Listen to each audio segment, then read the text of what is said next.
निविदाहुमये वयं भगं मित्रमदितं दक्षमाश्रितम् आर्यमणं वरुणं गं सोमस्वेहीन सरस्वतीन शुभगमय शरतः ॐ तन्नो भातो मयो भातु विजयं धर्मता पृथ्वी तदपि तद्धौ तद्ग्रवणं सोमसुतो मयो भुवस्तु दक्षिणा श्रुतं धीष्णः युवं तमिशानं जगतस्तु शपतिम् धियजन्नमवसे हूमहे वयं पूषानो यता वेदशाम सदब्रधे रक्षिता पायुर्दब्धा स्वस्तये ॐ स्वस्ति न इन्द्रो वृधश्वा स्वस्ति न पूषा विश्ववेदाः ॐ स्वस्ति न अन्तराक्षयो अरिष्टनेमि ॐ स्वस्ति नः बृहस्पति ददातु ॐ प्रदश्वः मरुतः कृष्णमात्राः शुभं यवानु विदथे सुजगमय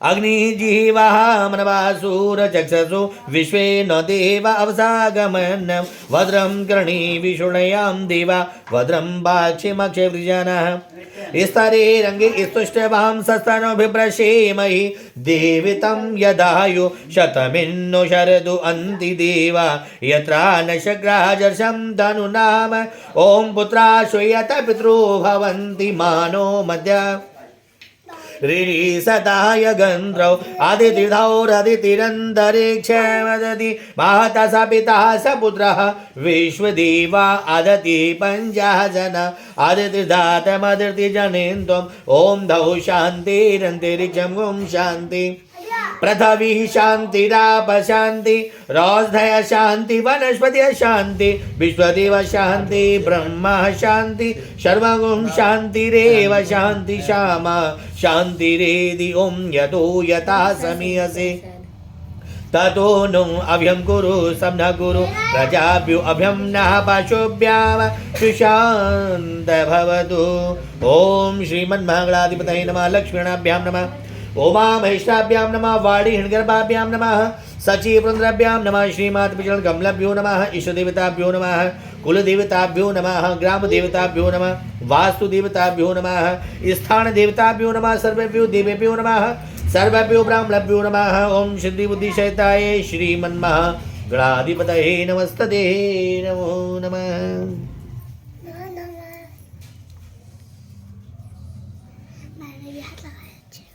हाथों में पुष्पाक्षत ले लीजिएगा।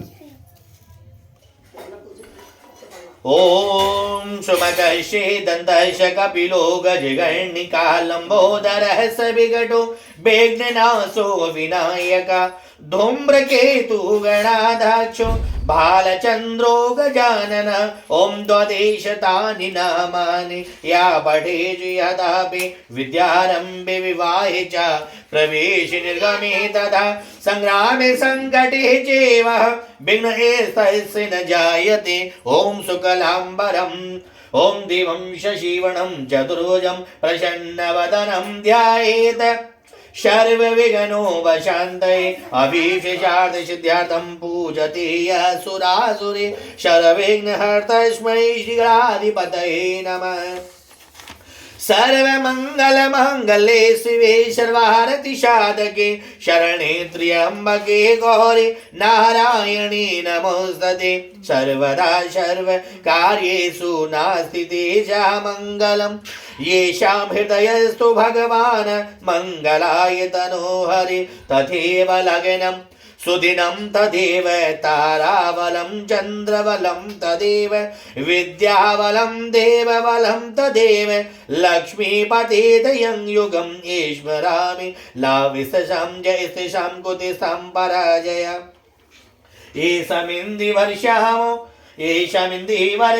हृदयस्थो जनार्दन यत्र योगेश्वर कृष्ण यत्र पार्थो धनुर्धर तत्र श्रीविजयो भूति दुर्वनीतिमर्ति मम अनन्यास चिन्तयन्तु मायि जना पर्युपासते तेषां नित्यायुक्तानां योगक्षेमं वाहामयम् स्मृते सकल कल्याणं भाजनं यत्र जायते पुरुषं तमजं नित्यं व्रजामि शरणं हरिं सर्वेशकम्बकार्येषु त्रिभुवनेश्वर देवादिशन्तो नाशते ब्राह्मोशान जनार्दन विषवेशं महादेवं दुण्डिदण्डपाणिं च भैरवं वन्दे काशीगुहां गङ्गा भवानी मणिकर्णकाम वक्रतुण्ड महाकाय कोटिसूर्ये समप्रभा निर्विघ्नं कुरु मे देव सर्वकार्येषु सर्वदा।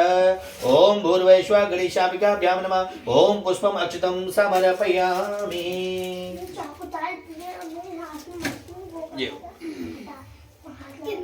हाँ हाथ में दर्शन किसी पर रख लीजिएगा।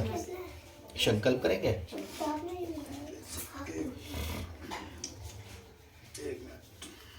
एक तो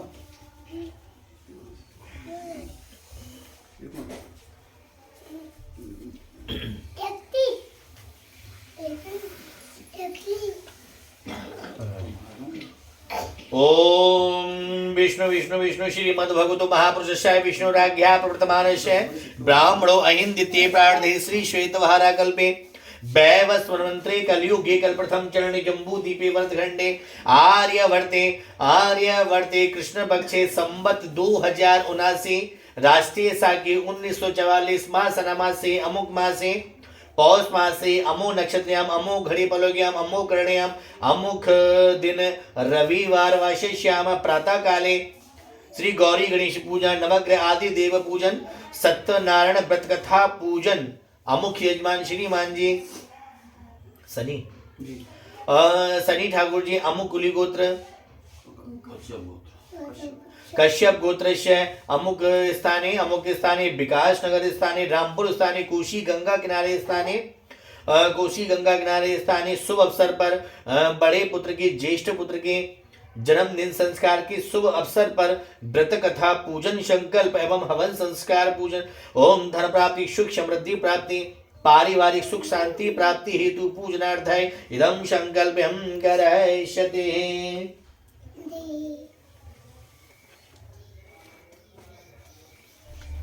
हाँ बात लीजिएगा। गणेश भगवान जी का आह्वान करेंगे।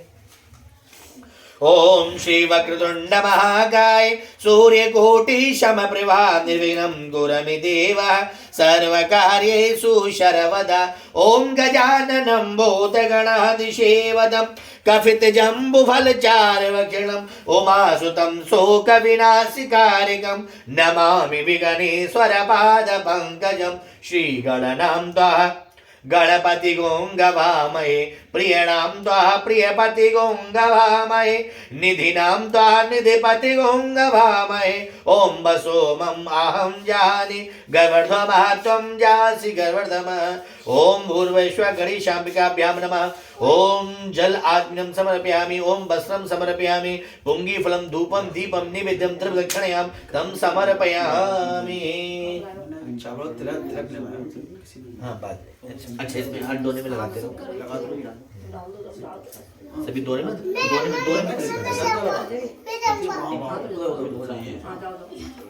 सभी दोने में तिलक लगा दीजिएगा। आप थोड़े से डाल जरा से कम कर दीजिए।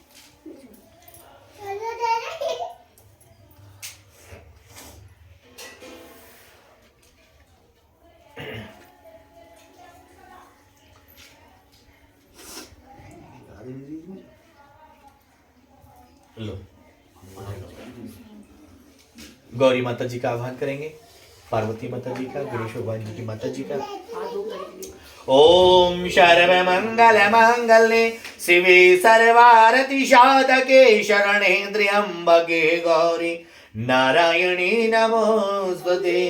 या देवी सर्वभूतेषु श्रद्धारूपेण संस्थिता नमस्तस्यै नमस्तस्यै नमस्तस्यै नमो नमः। ओम अम्बे अम्बे अम्बालके नमनयति कशन सशत्रुकं सुभद्रिकामिदं गम्भीरवाशनीम्। ओम भूर्भुवस्सुः गौरीमाभ्यामि स्थापयामि पूजयामि तं सकलमनोरथं कार्यसिद्ध्यार्थे नमः। कलश पूजन करेंगे। ओम कलशस्य मुखे विष्णु कंठे रुद्रा समाश्रिता मूलत्वस्तैस्ततो ब्रह्मा मध्ये मद्गणा स्मृतः। ओम कुक्षौ तु साग्रा सर्वे सप्तदीपा वसुंधरा ऋग्वेदो अथि यजुर्वेद सामवेदो अथर्वणः अंगे शयिता सर्वे कलशं दोषमाश्रिता अथ गायत्री शांति पुष्टि करी ततः। ओम कलश पूजनार्थम मुंगिफलं धूपम दीपनैवेद्यं दक्षिणां समर्पयामि। ओमकार जी का आह्वान। ओमकार बिंदु सहितं नित्यं ध्यायन्ति योगिनां कामादं मोक्षजीवं श्री ओंकाराय नमस्तते नमो नमः। ओम शिवं शङ्करमीशानं द्वाधातिर्लोचनं उमा सहितं देवं शिवामावाहम्यम्। ओम नमो शंभवाय च मयोभवाय च नमः शिवाय च शिवं शिवधराय च महेश्वराय च नमः। लक्ष्मी पूजन। ओम जगेन जज मंत्र देवस्थानि धर्माणि प्रथमान्यशन्ते हनहकं महिमान सा चन्द्रयत पूर्वे साध्य सन्ति देवाः। ओम हिरण्यवर्ण हरणि सुवर्णरजतस्रामचन्द्रां हिरण्यमयि लक्ष्मी जातवेदुतामावाः जातवेदो लक्ष्मीमन्भगामनीम।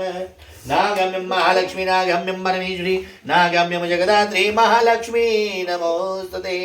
शिव पूजनार्थम। ओम कर्पूरगौरं करुणावतारं संसारसारं भुजगेन्द्रहारं सदा वसन्तं हृदयालविन्दे भवं भवानी सहितं नमामि। ओम त्र्यम्बकं यजामहे सुगन्धिं पुष्टिवर्धनम् उर्वारुकमिव वन्दनात् मृत्युमूर्च्छिये मामृतात् मृत्युमूर्च्छिये मामृतात्। ओम शिव पूजनार्थं मुंगिफलं धूपं दीपनैवेद्यं दक्षिणायां समर्पयामि। विष्णु भगवान जी सत्यनारायण भगवान जी का आह्वान करेंगे। शांतकारं भुजगशयनं पद्मनाभं सुरेशं विश्वधारं गगनसदृशं मेघवर्णं शुभांगं लक्ष्मीकान्तं कमलनयनं योगविद्यानगम्यं वन्दे विष्णु भवभयहरं सर्वलोकैकनाथम्। ओम शैतशीर्षः भृगः सह साक्षात् सहस्रपाद स भूमि सर्वत्र स्फटिशतसाङ्गुलं पृषिविदं सर्वं यदभूतं यदभावयम् एतावानस्य महिमातो जयांसभृगः। ओम बाधो अस विश्वाभूतानि त्रिपादशमृतं दिवेः। ओम श्री नमो भगवते वासुदेवाय नमः। नीलाम भुजश्याम मलकोमलाङ्गं सीता समारूपित वामभागं पाडो महा सायक चारु चापम नमामि रामं रघुवंशनाथम्। ओम हे कृष्ण कमलापते यदुपते लक्ष्मीपते रुक्मणीपते वैकुंठपते पाहि माम। ओम हे नमो भगवते वासुदेवाय नमः। पुंगिफलं धूपं दीपं नैवेद्यं दक्षिणायां समर्पयामि।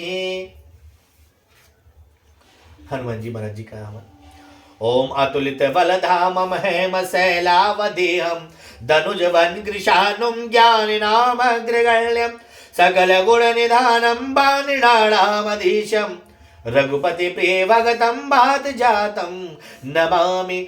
मनोजवं मारुततुल्यवेदं जितेन्द्रियं बुद्धिमतामरिष्टं वातात्मनं बाणिरायुतमोग्यं श्रीरामदूतं शरणं प्रपद्ये श्रीरामदूतं शरणं प्रपद्ये। ओम श्री हनुमन्तये नमः। इदं पूजनार्थमरिष्टं वैष्णवं साक्षात् भूतप्रेतप्रासिकं वरिष्ठं शरणं प्रपद्ये। ओम पुंगिफलं धूपं दीपं नैवेद्यं दक्षिणां समर्पयामि।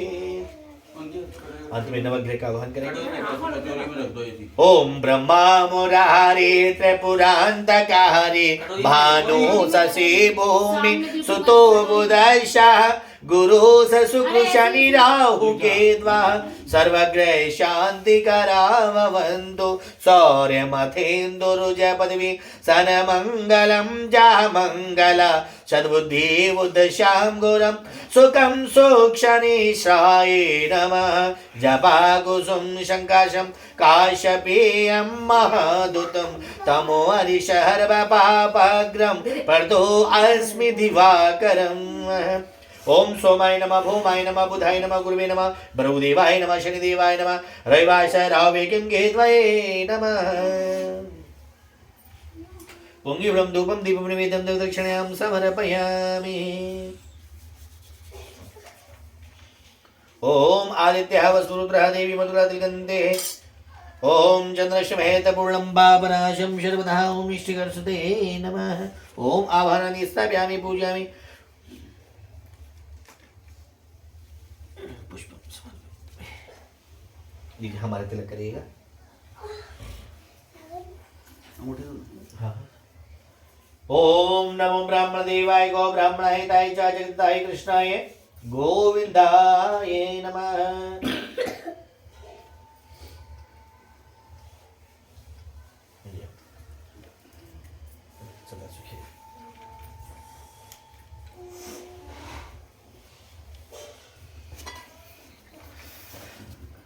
सभी लोगों को पुष्प दे दो हाथों में। अब सभी लोग सत्यनारायण भगवान जी की कथा का श्रवण करेंगे। बोले सत्यनारायण भगवान की जय। आओ भक्तो अब हम तुम्हें सुनाए कथा सत्यदेव भगवान की। हाथ जोड़ सब मिलकर बोलो जय विष्णु भगवान की। आज से कुछ हजार साल पहले की बात है। नैमिषारण्य स्थान में, वह नैमिषारण्य स्थान जो सीतापुर जिले में स्थित है, अपने ही उत्तर प्रदेश में स्थित है। हजारों ऋषि मुनि रोज यज्ञ अनुष्ठान को, व्रत पूजा पाठ को वहां किया करते थे। एक दिन वहां के मुख्य प्रवक्ता सूजी महाराज, उन ऋषि मुनि ने सूजी महाराज जी से कहा कि हे सूजी महाराज, हमें कोई एक ऐसा उपाय, कोई एक ऐसा व्रत पूजन बताने की कृपा करें जिससे मानव लोग सुख संपन्नता पूर्वक रह सके, उनको मन वांछित फल प्राप्त हो सके, एकता बना करके रह सके, धर्म संस्कारों में इत्यादि में रह सके। तो कोई ऐसा व्रत पूजन सुनने की हमारी इच्छा है जिससे मानव कल्याण हो। सूजी महाराज सुनकर के बड़े प्रसन्न हुए। क्या कि हे ऋषियों ने तुमने मानव कल्याण के लिए बहुत अच्छी बात पूछी है, पर सुनो, यही प्रश्न सतयुग के समय में नारद जी ने विष्णु भगवान जी से पूछा था। तो सूजी महाराज बतला रहे हैं कि एक समय घूमते फिरते हुए और श्री स्वर्गीय तपस्वी ब्रह्माचार्य और इस पृथ्वी लोक में आ पहुंचे श्री ब्रह्मा पुत्र वीणाधारी। सतयुग के समय की बात है। नारद जी पृथ्वी लोक में घूमने के लिए, भ्रमण करने के लिए आते हैं। आकर के नारद जी ने क्या देखा कि देखा विविध प्राणियों को और भारी संताप उठाते हुए और अन्याय स्वार्थ की वेदी पर प्राणों की भेंट चढ़ाते हुए। आकर के नारद जी ने क्या देखा, कोई प्राणी किसी प्रकार से दुखी हो रहा है, कोई किसी को रोग से पीड़ित है। ज्यादातर प्राणी किसी ना किसी कारणों से दुखी हो रहे हैं। नारद मुनि को उनके दुखों को नहीं देखा गया। मैं अपने पिताश्री ब्रह्मा जी के पास पहुंचे, कहा कि हे पिताश्री, पृथ्वी लोक में कितना घोर कलेश और दुख फैला हुआ है। हम चाहते हैं कि उनकी ज्यादा से ज्यादा कष्टों को, दुखों को दूर करने के लिए कोई उपाय बताइए। लोग आपस में मिलकर के नहीं रह पा रहे, पति पत्नी पिता पुत्र, सारे परिवार में उथल पुथल मची हुई है ज्यादातर परिवारों में। हम चाहते हैं उनके ज्यादा से ज्यादा कष्ट और दुख दूर हो सके। तब ब्रह्मा जी कहने लगे, हे पुत्र नारद मुनि, हमें तो सृष्टि को बनाने के लिए, सभी प्राणी को उत्पन्न करने के लिए जन्म मिला है। इनके पालन और पोषण करने वाले, इन प्राणियों का पालन और पोषण करने वाले तो साक्षात विष्णु भगवान है, सत्यनारायण भगवान है। तुम्हें उनकी शरण में जाना चाहिए। भाई तुम्हारा बेड़ा पार करेंगे। और सबकी रक्षा करने वाले भोलेनाथ जी। तो हम तीनों को प्रकृति ने अलग अलग रूप में जन्म दिया है, तुम्हें विष्णु धाम जाना चाहिए। तब नारद मुनि अपने पिता से ब्रह्मा जी की आज्ञा को मान करके विष्णु धाम पहुंचते हैं कि प्राणी वर्ग को दुखी देख और नारद हुए उदास और पहुंचे जग कल्याण हित तो लक्ष्मी पति के पास। यानी पहुंचे जग कल्याण हित तो लक्ष्मी पति के पास, विष्णु लोक में पहुंच जाते। विष्णु भगवान जी क्षीर सागर में, कुछ ऋषि मुनि को अनुसार कहा जाता है कि नारद जी बद्रीनाथ धाम पहुंचे थे। कहां पहुंचे थे? बद्रीनाथ धाम, जहां विष्णु भगवान जी का स्थान है। यह भाई बहुत बड़ा तालाब, इसको क्षीर सागर बोलते हैं। शेष नागों की सैया पर अपनी पत्नी महालक्ष्मी जी के साथ वहां विश्राम कर रहे थे। नारद मुनि महामंत्र का जाप किया, श्रीमन नारायण नारायण हरि करके प्रभु को जगाया, उठाया।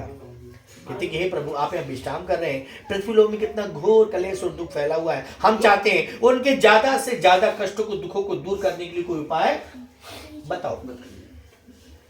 विश्वास कहने लगे, ऋषि मुनि तुमने बहुत अच्छी बात पूछी है, पर सुनो, जो मनुष्य जैसा कर्म करते हैं उनको आगे चल करके वैसा ही फल मिलता है। तो नारद मुनि कहने लगे, हे प्रभु, कभी कभी अच्छे लोगों को भी बुरा फल मिल जाता है। जब ऐसा कहा तो उन्होंने कहा कि हाँ, हम उनके लिए एक ऐसा उपाय बतलाएंगे जिससे हाथ लगाना फिक्री रंग चौका हो जाए, जिसके करने से मनुष्य को मन फलों की प्राप्ति होगी, जिसके बाद धन होगा, धन सुख संपत्ति संतान इत्यादि प्राप्त होगी। ये सुन करके बड़े प्रसन्न हुए। जब कहा तो सुन करके बड़े प्रसन्न होते हैं, और प्रसन्न होकर के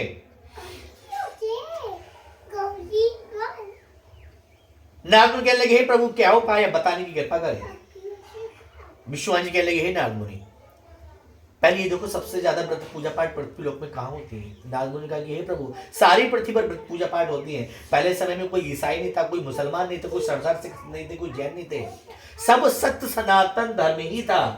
सारी पृथ्वी पर व्रत पूजा पाठ को मानने वाले ही थे। तो नारद मुनि ने कहा कि हे प्रभु, एक नीचे चल करके ये सारे नैमिषारण्य स्थान, हमें वहां चलना चाहिए। वह बहुत सारे हजारों ऋषि मुनि रोज यज्ञ अनुष्ठान व्रत पूजा पाठ को क्या करते हैं।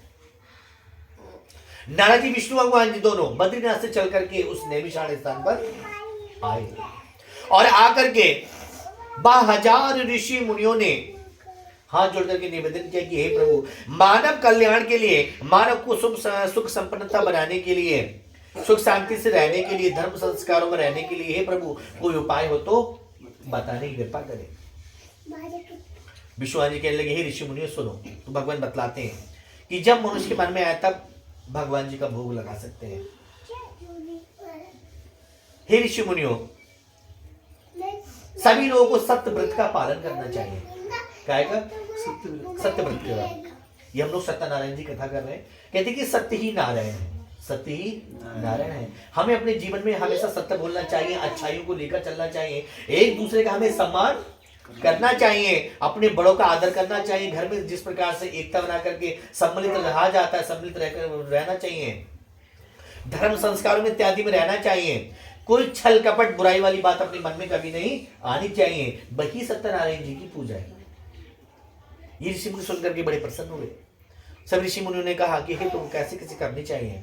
तब ने कहा, जब जी चाहे तब संकल्प करो। सारी तिथियां वो कहलाती हैं, पूर्णमासी, संक्रांति, मुख्य तिथियां गिनी जाती हैं कि जब भी मन आए तब भगवान जी का भोग लगाइए।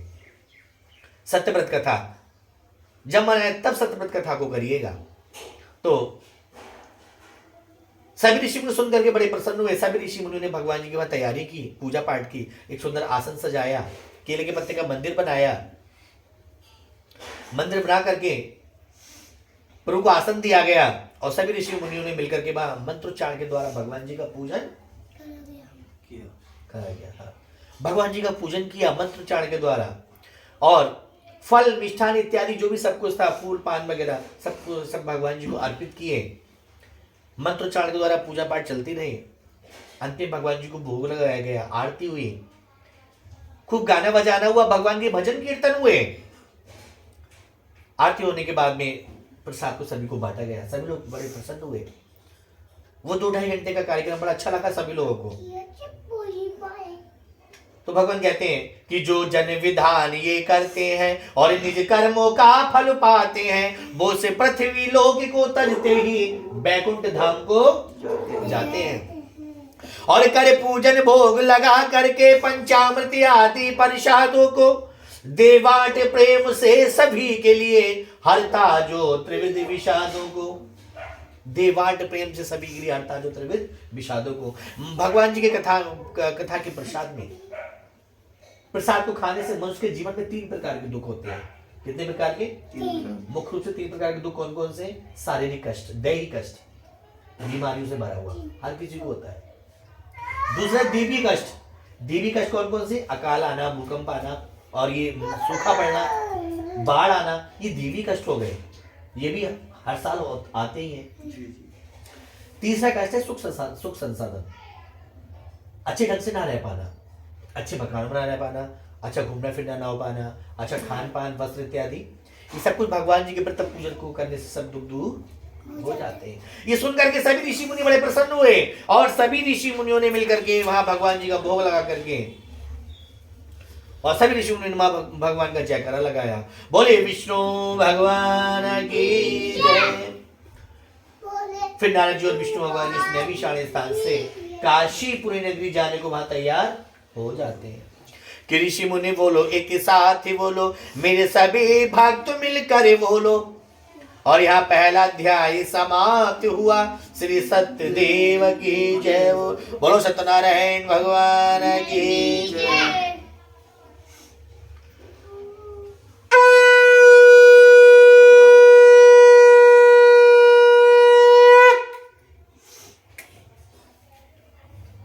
विष्णु भगवान जी की कथा का दूसरे अध्याय में आर्य जगत में विदित है और काशीपुरी एक धाम और जहां वसत एक दीन ध्वज तो सतानंद था नाम। काशीपुर नगरी जिसको हम आज के समय में बोलते हैं बनारस, उस काशीपुर नगरी में अत्यंत गरीब ब्राह्मण रहा करते थे जिनका नाम था सतानंद जी। 10 घर मांगा करते थे भाई, चंगी रोटी मिलती थी, और 2-4 घर मांगा करते थे तभी भी भोजन मिलता था। ब्राह्मणों का काम भिक्षा मांगना, लोगों को शिक्षा देना, ये काम हुआ करते थे। गुरुकुल में बच्चों को पढ़ाते थे सतानंद ब्राह्मण जी, और उन बच्चों को ले आकर के दोपहर के समय कुछ मांगने के लिए जाते थे। उसी से ही अपने गुरुकुल का पालन और अपने घर का पालन पोषण करते थे। नाम था सतानंद, सत प्लस आनंद। जिस व्यक्ति को सैकड़ों आनंद प्राप्त हो वही तो है सतानंद। भिक्षा मांगकर गुजारा करते हैं। उधर नारद जी विष्णु भगवान जी उन्हें मिल जाते हैं काशीपुर नगरी में। सतानंद की दुर्दशा और लखिया आनंद महान और विप्र रूप धर पंथ में तो आए मिले भगवान जी ने पूछा सहज स्वभाव से और प्रभु ने उससे हाल और कह दिया उस विप्र ने अपना सारा हाल। भगवान जी ने पूछे सतानंद ब्राह्मण तो बड़े गरीब ब्राह्मण लग रहे हो। सतानंद जी ने कहा कि हाँ दंडी बाबा जी, मैं भिक्षा के लिए इधर मारा फिरता हूँ। यदि आप लोग इस गरीबी से हटने का कोई उपाय जानते हो तो कृपा करके मुझे बताइए।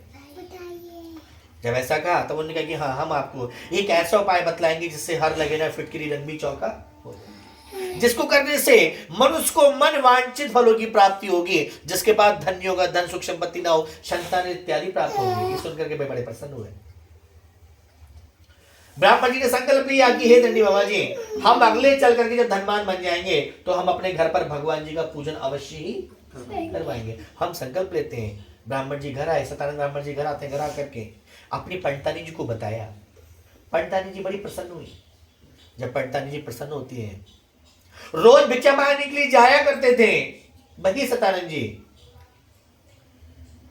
जब एक रोज उन्हें भिक्षा में कई गुना धन प्राप्त हुआ, संध्या काल में आकर के पंडितानी से विचार विमर्श करने लगे। हे पंडितानी जी, हमने कुछ दिन पहले भगवान जी का पूजन बोला था, उसको हम करवाते हैं। पंडितानी जी का बहुत अच्छी बात है। सतानंद ब्राह्मण जी भिक्षा लेंगे चल देते। उस दिन भिक्षा में जो भी धन मिलता है उससे वो भगवान जी की सामग्री लेकर के आते हैं। केले के फल, घी, दूध, दही इत्यादि भक्षण योग पदार्थ जमा किए और ला करके भगवान जी की सामग्री को ला करके ऐसे ही अपने घर में उन्होंने प्रातःकाल होते ही अपने परिवार में सबको बुलावा दिया कि आज हम अपने घर में भगवान जी का पूजन कराएंगे, सभी लोगों को आना है। चौकी सजाई, केले के पत्ते का मंदिर बनाया, फल मिष्ठान इत्यादि सब कुछ भगवान जी का पूजन किया, भजन कीर्तन किया, अंत में भगवान जी का भोग लगाया, आरती की। सभी लोग बड़े प्रसन्न हुए। अब जब उनके मन में आता था सतानंद ब्राह्मण जी के, तब वो अपने घर में भगवान जी का भोग लगाने के लिए बैठ जाते थे। हर महीने जब मन आया तब भोग लगाए सतानंद ब्राह्मण जी। एक रोज अपने घर में पूजा पाठ ऐसे ही कर रहे थे। उनके पास के नगर के लकड़हारा, जो उनके बचपन का मित्र भी था, दरवाजे से गुजर रहा था, लकड़ियां लेकर के जा रहा था कि एक दिवस कर रहा था पूजन और आनंदित हो कर के मन में उसी समय एक गरीब लकड़हारा वह खड़ा हो गया आंगन में और वह अपने मुखमंडल से श्रम बिंदु पहुंचता जाता है। श्री सत्यदेव के पूजन को वो लकड़हारा देखता जाता है। लकड़ा देख रहा है पंडित जी महाराज क्या कर रहे हैं। जब लकड़ा देख रहा है कि पंडित जी महाराज क्या कर रहे हैं, रुके, पूछते पंडित जी महाराज जी क्या कर रहे हो तुम। पंडित महाराज कहने लगे लकड़हारा, ये हम विष्णु भगवान जी का पूजन कर रहे हैं। किसका पूजन? सत्यनारायण जी का पूजन कर रहे हैं। विष्णु का दूसरा नाम क्या है? सत्यनारायण, यानी सत्य ही ईश्वर है। क्या है? हाँ, हमें सत्य बोलना चाहिए, ठीक है। मम्मी पापा का, सबका, दादी दादा का कहना मानना चाहिए, ठीक है। तुम दादी दादा का, मम्मी पापा का कहना नहीं मानो तो भगवान जी भी नाराज हो जाते हैं, ठीक है। तो जब उन्होंने कहा कि सत्य ही नारायण है, उन्होंने लकड़हारे ने कहा कि हे पंडित जी महाराज, मुझे भी संकल्प दिलाओ, मैं भी अपने घर पर भगवान जी का पूजन करना है। कौन कहते हैं? लकड़हारा। लकड़हारा मीन्स लकड़ी काटने वाला, लकड़ी बेचने वाला। तो लकड़हारा ने जब कहा कि हे पंडित जी महाराज, हमें भी भगवान जी का पूजन करना है, हमें भी संकल्प दिलाओ, तो पंडित जी महाराज ने लकड़हारे को संकल्प दिलाया। लकड़हारा भी संकल्प लेकर के अपने घर को आ गया। रोज जंगल में लकड़ियां काटने के लिए जाता था। एक रोज जंगल में लकड़ियां काटने के लिए निकलता है। जब एक रोज जंगल में लकड़ियां काटने के लिए निकला, उस दिन उसने जब लकड़ियां बेची उस दिन, तो कई गुना दामों में उसकी लकड़ियां बिक जाती हैं। जब बिक जाती हैं तो लकड़हारा भी सत्य पर आधारित था। उसने भी उस दिन को ही भगवान जी की सामग्री को लेकर के आया और भगवान जी को धन्यवाद दिया कि हे प्रभु, आज तुमने मेरी कई गुना आमदनी करा दी, उसमें से हम आपका भोग लगाएंगे। तो लकड़हारा उस दिन को ही भगवान जी की सामग्री को लाता है और ला करके पंडित जी महाराज को बुलावा देता है। उन्हीं पंडित जी महाराज जी को कहता है, हे सत्यानंद ब्राह्मण जी, आपको कल हमारे घर पर आना है और आकर के भगवान जी की पूजा करवानी है। तो सत्यानंद ब्राह्मण जी भी अगले दिन प्रातःकाल होते ही लकड़हारे घर में आते हैं और वो भी ऐसे ही जैसे हम भगवान जी का पूजन करवा रहे हैं, ऐसे उन्होंने भी भगवान जी के पूजन को करवाया था लकड़हारा के घर में आकर के।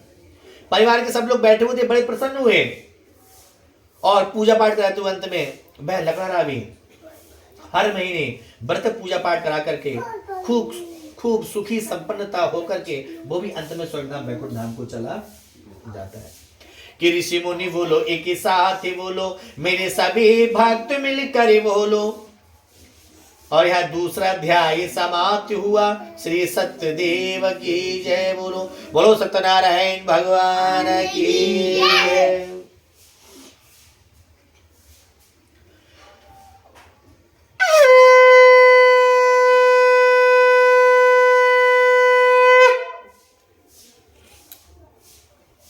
विष्णु भगवान जी की कथा का तीसरा अध्याय। कौन सा? तीसरा अध्याय। जवाब दिया करो हर बार, ठीक है। तीसरे अध्याय में एक उल्कामुख नाम के एक राजा थे। वह राजा बड़ी सतवक्ता जितेंद्र प्रतिदिन देव स्थानों पर जाते थे, परंतु वह राजा कभी कभी अभिमानी राजा थे। कैसे थे? अभिमानी, घमंड आ जाया करता था। अभिमान का मतलब घमंड आना कि मेरे पास इतना पैसा है, इतना वो है, ऐसे अभिमानी राजा थे। तो राजा एक नदी किनारे, भद्रशिला नदी थी, भद्रशिला नाम की, जब उस नदी किनारे भगवान जी का पूजन कर रहे होते हैं तो उनके पास के एक साधु बनिया, वह साधु बनिया जो कि जगत सिद्ध व्यापारी थे और राजा के सन्मुख पहुंचे जो कि धन के धवल पुजारी थे। साधु बनिया राजा के पास आ जाता है, उस नदी किनारे व्यापार के लिए जा रहा था। उससे देखा कि भगवान जी की पूजा चल रही है। बनिया आकर के बैठ जाता है, पूजा पाठ सुनता है। बनिया कहने लगा, हे पंडित जी महाराज, ये तुम, हे राजन, आप ये क्या कर रहे हो? आप ये कि कहिए महाराज, कृपा करके तुम ये किसका पूजन करते हो और किसके आनंद में आकर के और ये आनंद हृदय में बढ़ते हो? आप ये क्या कर रहे हैं? तब उन्होंने कहा, ये हम विष्णु भगवान जी का पूजन कर रहे हैं। किनका पूजन? विष्णु भगवान जी का, सत्यनारायण जी का पूजन कर रहे हैं। इनकी ही कृपा से हमारे धन दान की वृद्धि होती है, संतान इत्यादि प्राप्त होते हैं, घर संपन्नता से भरपूर रहता है, मनवांछित फल हमें प्राप्त होते हैं, एक हमें अच्छा जीवन जीने का ढंग प्राप्त होता है व्रत पूजा पाठ के द्वारा। साधु बनिया कहने लगा, कि हे महाराज, तो सुनो, जो तुम करा रहे हो वो मुझे भी करना है। मैं भी संकल्प लेता हूं। मेरे घर पर कोई संतान नहीं है, आपने कहा संतान भी प्राप्त हो जाती है, तो सुनो, मैं भी आज संकल्प लेता हूं, मेरे घर पर कोई संतान नहीं है। यदि आपके व्रत पूजा पाठ के द्वारा मेरे घर पर कोई संतान प्राप्त होगी, लड़के की बजाय यदि लड़की भी जन्म ले लेगी, तब भी मैं भगवान जी का पूजन करवाऊंगा। मेरी शादी को 20 साल हो गए। साधु बनिया प्रसन्न होता है और संकल्प लेकर के, प्रसाद लेकर के अपने घर को लौट आता है। जब घर आता है लौट करके, तब उनकी पत्नी कहती है, कौन कहती है? उनकी पत्नी कहती है, आप कहां से आ रहे हैं? उनकी पत्नी का नाम था लीलावती। क्या नाम था? कहती कि हे लीलावती, आज हम एक नदी किनारे राजा साहब भगवान जी का पूजन कर रहे थे, वहाँ बहुत सारी भीड़ लगी थी, भंडारा का प्रोग्राम था, ये हम प्रसाद लेकर के आए तो कुछ संतान की प्रति। लीलावती ने कहा, हे साधु महाराज, हमारे ऐसे कहाँ भाग्य संतान प्राप्त हो जाए, आधी उम्र तो हमारी बीत चुकी है। उन्होंने कहा, नहीं लीलावती, ऐसा नहीं, बड़े बूढ़े लोग का कहना है कि 12 वर्ष के बाद तो बूढ़े के दिन भी फिर जाते हैं, पलट जाते हैं। आप चिंता ना करो, प्रसाद को खाओ। लीलावती प्रसाद को खा लेती है। कुछ महीने बाद लीलावती गर्भवती हो जाती हैं और 9-10 महीने के बाद में उनके घर में एक सुंदर कन्या का जन्म होता है। जब कन्या का जन्म होता है, कन्या के 11वें नामकरण संस्कार हुआ, खूब भंडारा किया, खूब पैसा खर्च किया। आती है याद लीलावती को। लीलावती कहते हैं, साधु महाराज, आपने एक बार संकल्प लिया था कि व्रत पूजन हम जब करें जब पैदा हो संतान। वह पूजा पाठ आपने आज तक नहीं कराई है। तो उन्होंने कहा, देखो अब कन्या ने जन्म ले लिया, अब भगवान की पूजा करा दो। उन्होंने पूजा पाठ को टाल दिया। 2-4 साल बीत गए। लीलावती ने और कहा, पूजा पाठ करा लो, पूजा पाठ करा लो। आज ही नहीं, पत्नी को डांट दिया करते थे पूजा पाठ के लिए। यानी कहने का मतलब ये, जब हम एक अच्छी चीज को करने से मना कर देते हैं, तो हमारे जीवन में और बातें जो आती हैं उनको हम वैसे ही मना करते हुए चले जाते हैं, जिससे हमारा दिमाग नकारात्मक शक्तियों से, नकारात्मक विचारों से भर जाता है। और जब नकारात्मक विचारों से भर जाता है, तभी हमें कष्ट और दुख मिलना शुरू हो जाते हैं। उन्होंने भगवान जी का पूजन नहीं किया, यानी सतानंद ब्राह्मण ने लकड़हारा यानी बिल्कुल समय पर भगवान की पूजन को किया। यानी जो उन्होंने कहा, जो उन्होंने बोला, वही उन्होंने किया। तो हमें भी अपने जीवन में कभी झूठ नहीं बोलना चाहिए। मतलब झूठ का मतलब ये कि जिस झूठ से किसी को नुकसान ना हो, ऐसा हमें झूठ नहीं बोलना चाहिए। किसी को फायदा हो रहा है, किसी को अच्छा हो रहा है, किसी की जान बाजी, तो उस समय झूठ बोल देना चाहिए, थोड़ा बहुत चलता है। यानी हमें तराजू के बराबर में एक सत्य एक झूठ, उसको बराबर लेकर के चलना चाहिए, पर किसी को नुकसान ना हो। तो ये जब इतना सुन करके वह बड़े प्रसन्न हुए। लीलावती ने भगवान जी की पूजा पाठ को, जब साधु महाराज ने पूजा पाठ को नहीं कराई, ना कराने के बावजूद कन्या 14-15 साल की हो गई। कन्या का विवाह संस्कार किया। कलावती कन्या का विवाह संस्कार करते खूब धूमधाम से, खूब पैसा खर्च किया, परंतु भगवान जी का पूजन फिर भी नहीं करवाया। शादी विवाह के बाद भी अकेली कन्या थी, जमाई साहब को घर पर रख लिया। दोनों ससुर जमाई दूसरे नगर में जाकर के व्यापार करने के लिए चले जाते हैं। खूब व्यापार करने के लिए जब चले गए, धन कमाने लगे, एक रोज चोरी के आरोप में पकड़े गए। जब चोरी के आरोप में पकड़े आते हैं, चोरी उन्होंने नहीं की, किसी और ने चोरी की, पकड़े गए दोनों ससुर जमाई। तो जिस नगर के राजा का धन दूसरे चोरों ने चुराया, उन मंत्रियों ने पकड़ करके साधु बनियों को जेल में डाल दिया, अधिक से अधिक दंड देने लगे। उधर घर पर भी ऐसी नौबत आ गई कि लीलावती कलावती घर पर जो भी धन का सब चोर चुरा के भाग गए। तो जब लीलावती कलावती के हालात भी भिखारियों जैसे हो जाते हैं, भिक्षा मांगकर माँ बेटियां गुजारा करती हैं।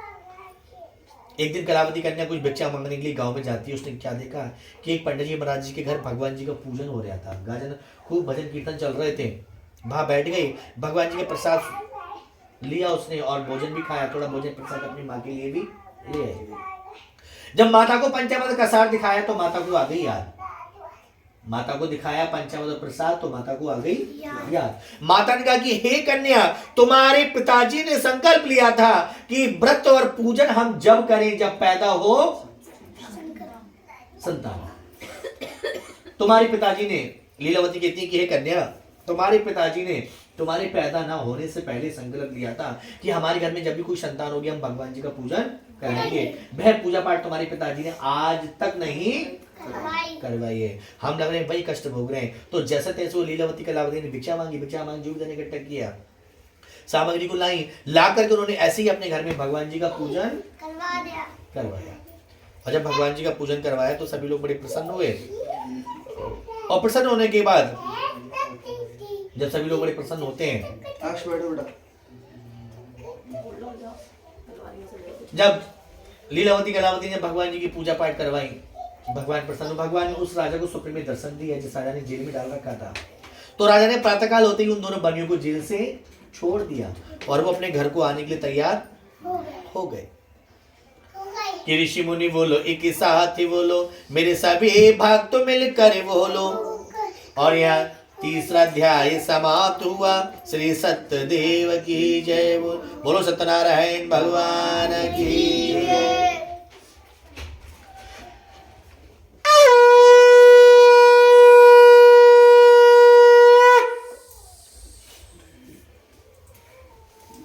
विष्णु भगवान जी की कथा का चौथा अध्याय।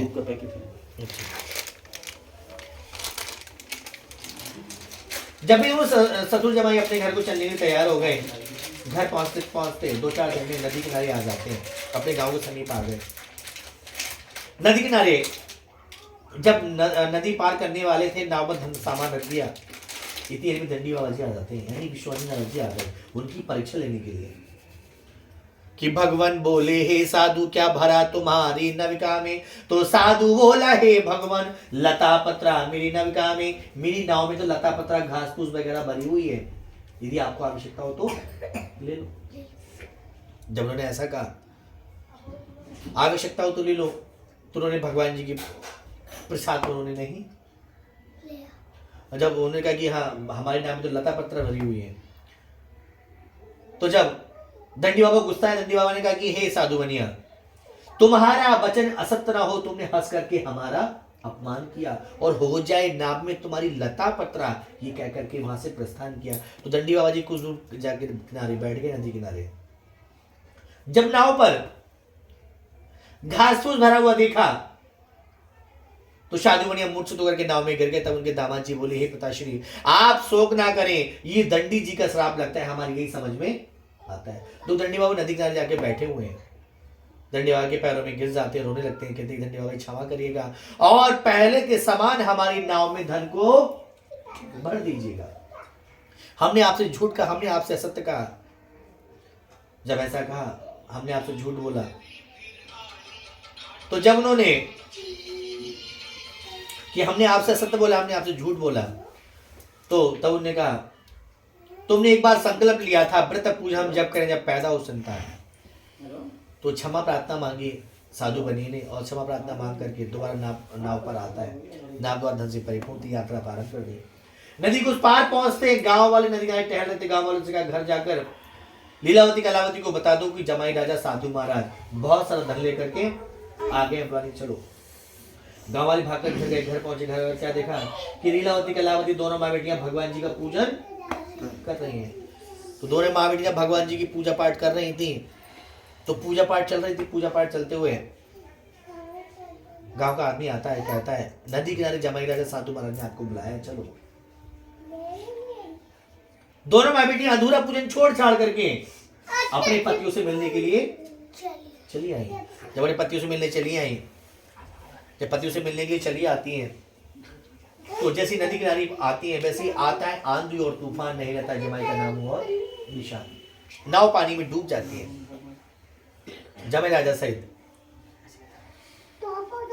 कलावती कन्या अपने आप को सती होने के लिए तैयार हो जाती, गले गले पानी में आ जाती है। एक बार भगवान से प्रार्थना और करती है कि हे प्रभु यदि तुझ में है शक्ति और मुझ में भक्ति तो सुन लो मेरी आखिरी विनती। जिस तरीके से तुमने मेरे पति को नाव सहित पानी में डुबोया है उसी तरीके से मेरे पति को ला दो, अन्यथा मैं सती। तो उन्होंने ऐसा जब कहा तब जो गांव के ब्राह्मण जी पूजा पाठ करा रहे थे उनको भी पता चला सबसे हादसा हो गया, भाग कर नदी में आ रहा है। उन्होंने कन्या को रोका, कहा कि कन्या रुको, अगला पैर पानी में मत बढ़ाना, क्योंकि तुमने भगवान का अपमान नहीं, भगवान का अपमान करते तभी वो सहन कर लेते हैं। तुमने उनके पूजन का, तुमने उनके ब्राह्मण जी का, तुमने भक्तों का अपमान किया है। यदि घर जा करके दोबारा व्रत पूजा पाठ को कराओगी तो हो सकता है तुम अपने पति को पाओगी, पा सकते हो। अभी उन्हें ढूंढवाया जा रहा है मल्लाहों के द्वारा। तो कलावती कन्या भाग कर घर आ करके दोबारा साफ सफाई की, पूजा के पाठ की तैयारी कर रही थी। इतनी देर में उसको सूचना मिल जाती है, 1-1.5 किलोमीटर आगे जाकर के नाव मिल जाती है जमाई राजा से। दोबारा से वहाँ खुशहाली हो जाती है, और खुशहाली हो जाने के बाद में सब लोग एकत्रित होकर के घर आते हैं, और घर आकर के दोबारा उन्होंने ऐसे ही भगवान जी का पूजन करते हैं। अंत में हर महीने व्रत पूजा पाठ को कराते हुए वो भी अंत में श्रद्धाम वैकुंठ धाम को चले जाते हैं। कि ऋषि मुनि बोलो एक साथ ही बोलो, मेरे सभी भक्त मिलकर बोलो। और यहाँ चौथा अध्याय समाप्त हुआ। श्री सत्यदेव की जय बोलो। बोलो सत्यनारायण भगवान की जय।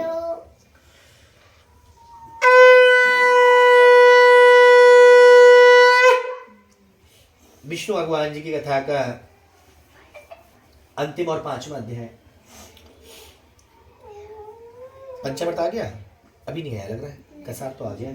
पंचामृत और लेकर आइए कटोरी में। 5वें अध्याय में एक लिंग पंगध्वज नाम के एक राजा थे, जंगल में शिकार खेलने के लिए आते थे। एक रोज शिकार खेलने के लिए निकलते हैं, एक हिरन दिखाई देता, उसका शिकार करने लग जाते हैं। वह राजा जब शिकार खेलने लग जाते हैं तो शिकार खेलते हुए वह राजा कैसे थे, वो भी घमंडी राजा थे। शिकार खेलते हुए उन्हें हिरन दिखाई देता, उसका शिकार करने लगे, बिछड़ जाते हैं और एक पेड़ के नीचे खड़े होकर अपने मंत्रियों का इंतजार करते हैं। क्या देखा, एक बहुत बड़ा पीपल का पेड़, उस पेड़ के नीचे कुछ ग्वाले भगवान का पूजन हो रहा है। भगवान का पूजन हो रहा है, कुछ ग्वाले लोग कर रहे हैं। ग्वाले मतलब गाय को चराने वाले, जो खेतों में चराते हैं गाय भैंस को, उनको क्या बोलते हैं, ग्वाले, चरवाहा। भगवान जी का तो भगवान की पूजा पाठ वहां चल रही थी। उन ग्वालों ने प्रसाद दिया ला करके राजा को, तो राजा ने प्रसाद को लेने से मना कर दिया। राजा बोला पता नहीं किसकी जाति के लोग कहां से मुझे प्रसाद दे रहे हैं, चलो भागो यहाँ से। डांट फटकार लगा दी, ग्वाले बेचारे वहां से भाग गए कि राजा जेल में न डाल दें। तो राजा अपने जब लौट नगर को आते हैं, उन्होंने क्या देखा, जितने वो दो 3 घंटे शिकार खेलने के लिए आए, उसी बीच में दूसरे राज्य के राजा आकर के उनके आक्रमण करके चले गए, जिससे उनकी राज्य की बहुत सारी क्षति हुई, बहुत नुकसान होता है। तो वह राजा दोबारा ग्वालों की तरफ आते हैं, जंगल में लौट करके आते हैं, उनसे क्षमा प्रार्थना करते हैं, उनसे जो भी प्रसाद बचता है उसको खाते हैं, फिर उनका सब कुछ ठीक ठाक हो जाता है। तो वे राजा भी भगवान के चमत्कारों को देख करके अपने महलों में भी भगवान जी के पूजन को करवाने लग जाते हैं। अंत में सारे सुखों को भोग करके वो भी श्रद्धाम वैकुंठ धाम को चले जाते हैं। कि ऋषि मुनि बोलो एक साथ ही बोलो, मेरे सभी भक्त मिलकर बोलो। और यहाँ 5 अध्याय समाप्त हुए। श्री सत्यदेव की बोलो, विष्णु भगवान की जय। उन ऋषि मुनियों ने जो नैमिषारण्य स्थान पर भगवान जी की पूजा पाठ सुन रहे थे, उन ऋषि मुनियों ने कहा कि हे सूची महाराज, हमें इतना और बतलाइए, ये लोग अगले अगले जन्मों में कौन हुए जो इस कथा के पात्र थे।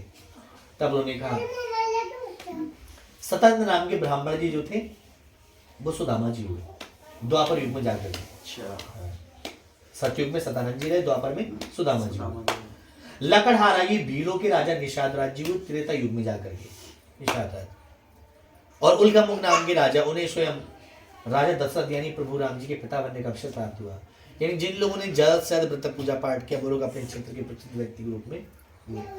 तभी से हम सभी लोग उसी समय से, सतयुग के समय से अभी तक भगवान जी की पूजा पाठ करते हुए चले आ रहे हैं। हम अपने घर में भगवान जी का पूजन करते हैं। पूजन का मतलब हुआ भगवान जी को याद करना, अपने परिवार सहित, अपने मोहल्ले पड़ोसी सभी संबंधियों सहित हम अपने घर में भगवान जी का पूजन करते हैं। हमारा घर, हमारा परिवार, हमारे संबंधी सभी लोग हमारे घर में आते हैं, एक दूसरे से हमें मिलने का शुभ अवसर प्राप्त होता है, धर्म संस्कार इत्यादि आते हैं, मन वांछित हमें प्राप्त होते हैं, आत्मविश्वास हमारे अंदर बढ़ता है, सुख संपन्नता आती है, जो जीवन जीने का एक अच्छा तरीका होता है, अच्छा ढंग होता है, वह हमें भगवान जी की पूजा पाठ से प्राप्त हो जाते हैं।